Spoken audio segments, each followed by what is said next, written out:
It all started with the sound of bulldozers at sunrise. The ground shook beneath my boots as I stood on the edge of my family's land, 120 acres of untouched soil that had been in my family for 3 generations. The air was filled with the heavy scent of diesel, dirt, and arrogance. I watched as men in hard hats marked up my field like they owned the place, driving stakes into the ground I'd grown up playing on. My first thought was that they had the wrong address. My second thought, and the one that burned deep, was that they didn't care if they did. Before we dive in, comment which country you're watching from, because this one's about power, greed, and the kind of justice that money can't buy. A man in a bright yellow vest waved at me, clipboard in hand. "Sir, you're gonna have to step back. This is a construction zone," he barked. His tone wasn't one of warning, it was one of ownership. I narrowed my eyes. Construction zone? I asked, stepping closer. "This is my land." He gave a short, sharp laugh, glancing at his crew. "Not anymore, old man. HOA taking over this whole plot. Gonna be 96 homes, luxury style." My heart thumped hard against my ribs. "Hoa," I repeated, almost whispering. My fingers clenched around the fence post as I tried to make sense of what I was hearing. That night, I went through every document I owned, the deeds, the tax papers, even the old handwritten letters from my grandfather. Everything checked out. The land was still mine. But when I called the county office, the clerk on the other end sounded hesitant, almost afraid. "Sir," she said quietly, "there's been some unusual activity. Looks like your land got included in an HOA development plan. I'm not sure how." I froze. "Included without my permission." I snapped. She stammered, "You might need to talk to the board directly." The next morning, I drove to the HOA office. Glass walls, polished floors, fake smiles. A woman behind the counter greeted me with that fake politeness people reserve for someone they've already decided doesn't matter. "Can I help you?" she asked. "Yeah," I said, slamming my folder onto the counter. "You can tell me why your developers are digging up my property." Her eyes flicked down to the papers, then back up to me with a smirk that made my blood boil. "Mr. Dawson," she said slowly, "your land was acquired through municipal rezoning. It's all perfectly legal." I leaned in close. "Rezoned? You mean stolen?" Her face didn't flinch. "Sir, if you have an issue, you can take it to court. But construction has already begun. It's out of our hands." I looked past her through the glass where men in suits shook hands in the meeting room beyond. They didn't even glance my way. They were too busy celebrating. That's when I knew they thought I was powerless. They thought I'd just fade away while they built their dream homes on the bones of my family's land. But they were wrong, very, very wrong. For the next few weeks, I watched them build. Roads were paved, foundations poured, streetlights went up. Families even started touring the half-built homes. It made my stomach twist watching people walk on my property, smiling, pointing, making plans. They didn't know the land they stood on wasn't theirs. Every hammer strike felt like an insult, but I stayed quiet. I played the long game. I spent nights at the courthouse digging through public records. I found the rezoning documents signed, stamped, and approved, but the signatures didn't match. Someone had forged them. The name of the supposed seller, my own, except the signature looked like it had been copied and pasted from an old loan form. I printed everything. The paper shook in my hands, not from fear, but from pure, boiling rage. I had them. One afternoon, I decided to visit the site again. By now, the HOA sign stood tall at the entrance.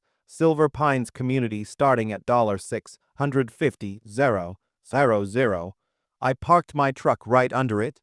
A woman in heels stormed toward me, clipboard swinging like a weapon. "You can't park here," she yelled. "Private development zone." I turned to face her slowly. "Private," I said, raising an eyebrow. Funny, because last I checked, private meant owned. And this land still belongs to me. She blinked, confused, before smirking. "Oh, you're that guy, the one making trouble. The board told me about you." Her words hit like a slap, but I smiled. "Good," I said, "then they know what's coming." That evening, I got a call from a number I didn't recognize. The voice on the other end was cold, deliberate. "Mr. Dawson?" It said, "We'd appreciate it if you stopped interfering with Silver Pines construction. You'll only make things harder for yourself."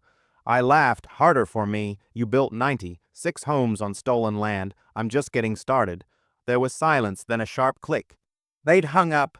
By the time the houses were finished, all 96 of them, the HOA threw a grand opening. Balloons, music, realtors in suits handing out brochures. I showed up in jeans and boots, standing just beyond the crowd. People stared as if I didn't belong. I felt their judgmental eyes, their whispers. Then I saw him, the HOA president, a man named Richard Cole. He was smiling, shaking hands, acting like he built a kingdom. I waited until he got up to the podium. Cameras flashed, applause echoed, and when the crowd quieted, that's when I stepped forward. I didn't say a word. I just held up the original deed, yellowed, signed, notarized, stamped, and the room went silent. Richard froze mid-sentence, the mic crackling in his hand. His smile faltered as I raised my voice. "You've been building your dream homes on my land." Gasps rippled through the crowd, and just like that, everything changed. The room erupted in chaos. Reporters swarmed forward, cameras flashing. Richard tried to keep his composure, but the sweat on his forehead betrayed him. "This man is delusional," he barked into the mic. "We have full ownership." I cut him off, holding up the county's certified record.